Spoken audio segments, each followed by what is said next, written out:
You're listening to the Australian Army Training and Doctrine Podcast. Welcome to our short series of podcasts on the Cove featuring 7th Battalion, the Royal Australian Regiment, and the lessons learned during the battalion's ready year deployed in the Middle East region. With me is Captain Luke Murphy, who deployed with the battalion on Operation HIGHROAD to Afghanistan from June 2016 to February 2017. So tell us about your role on that operation. What did you do? So my role was the operations officer at Force Protection Element 6 at the Karga FOB. And basically that is in control of the Afghan National Army Officer Academy. And we provide the force protection for the mentors that are training the cadets at that academy. And as the operations officer, what was your day-to-day role? So my day-to-day role was ensuring that the nodes, as we call them, the fire teams, were able to go out and support the mentors that were training the cadets and the staff. My role was ensuring that they could go out there and actually conduct that role efficiently and safely. In terms then of how you prepared to conduct that role, what training did you undertake before you left Australia?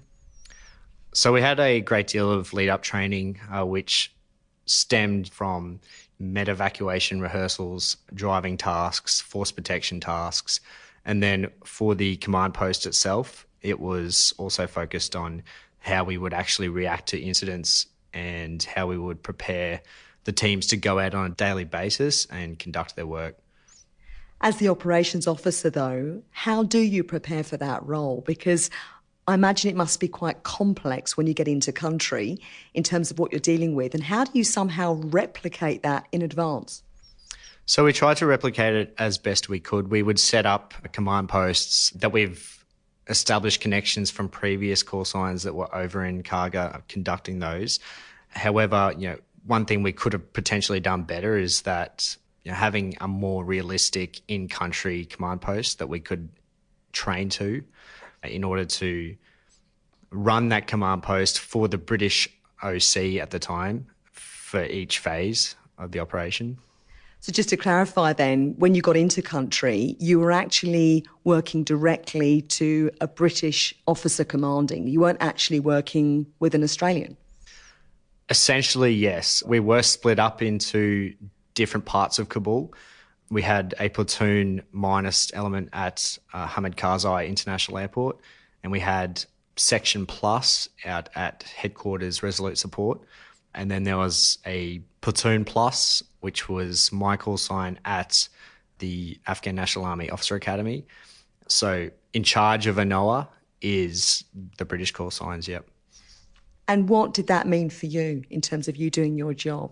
There's different procedures, for example, down to simple things on the radio, how call signs would talk to each other, understanding them for starters. So we worked with the Royal Gurkhas and we worked with the Irish Ranger Regiment and also the One Scots.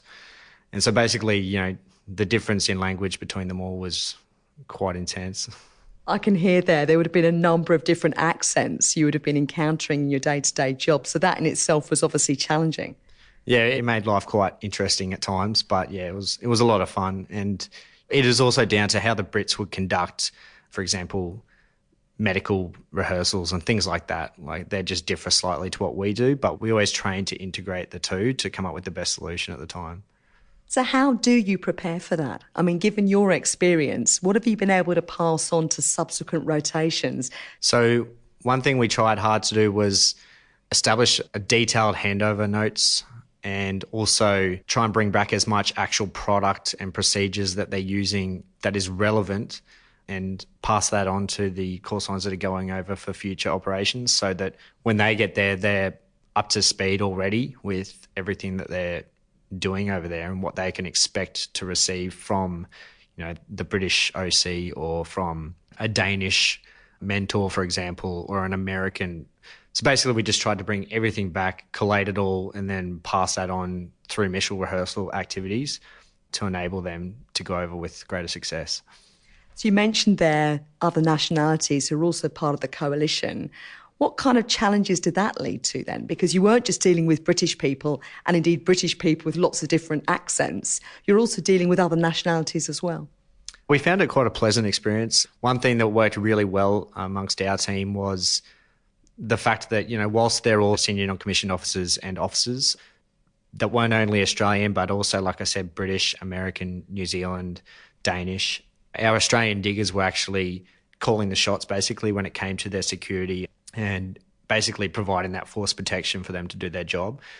But our guys and girls were also able to be quite flexible, and they got to form relationships with these senior NCOs and officers because they would work with them every single day, and they were able to sort of tailor their force protection to what the mentor needed.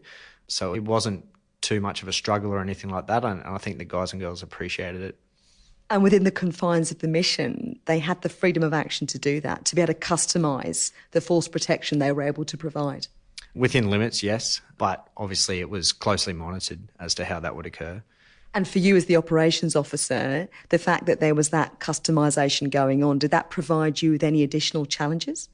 We received constant feedback from down on the ground, and then we would actually ensure that we went out there frequently to observe and just make sure that everything was still standardised, but that certain individuals and personalities that were mentoring from different countries were able to be satisfied with the levels of protection they were receiving. And we would try and push the envelope, but rarely we would have to draw the line somewhere.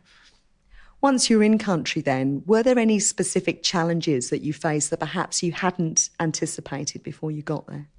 The only key one I can think of at this stage is the fact that, in the Australian Army, men and women as diggers, we all train together and we're all in doing the same thing, and we don't look at each other differently, whereas it's a big deal in the Afghan National Army for men and women to be both training in the same location, which they are, but the female trainees there and the staff there, Afghans, are segregated from the males and they train separately. They've got a big border around their training facility.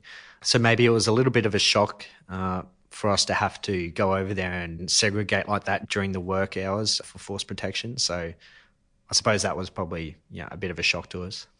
That sounds like very different from what you'd be doing back here in Australia. Yeah, absolutely, where, everyone's doing the same thing and it made no difference either way, whether you're male or female. What about the environment that you were working in over there? Did that have its challenges, just the heat, the air quality? Yeah, so we were fortunate enough that Karga is located sort of in the hills and a little higher up, a little out of the city. So we didn't really cop the same unpleasant smells that the airport and the Resolute Support call signs would face each day. So I think we were lucky in that regard. But in terms of the heat, we still wore the brunt of that. And, wearing body armor and helmets, the guys needed to hydrate, and they'd come back and they'd jump into some aircon for a few hours just to cool off. Like it got pretty insane how hot it was, but overall the guys handled it well, and they were a fit group that were able to handle it. So is it physical fitness that's the kind of fundamental in that regard? Or is there some more that people can do to prepare themselves for the heat when they are deployed to the Middle East region? Physical fitness is a major component of it. The fitter personnel were able to handle it much better.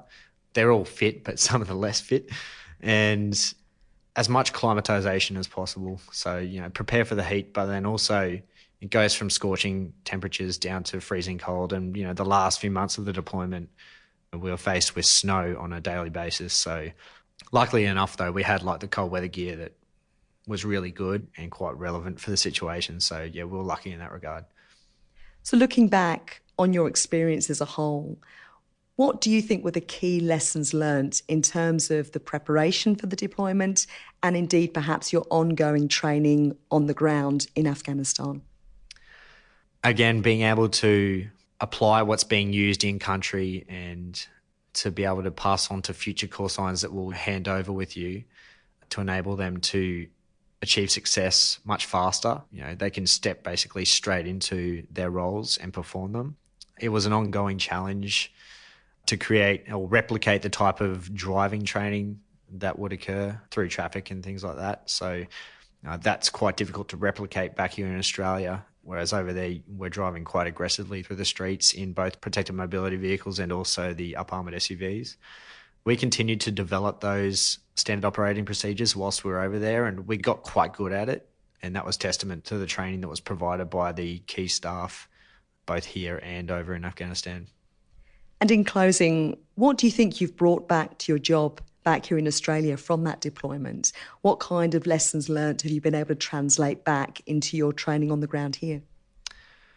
Being able to delegate the responsibility down to lower levels.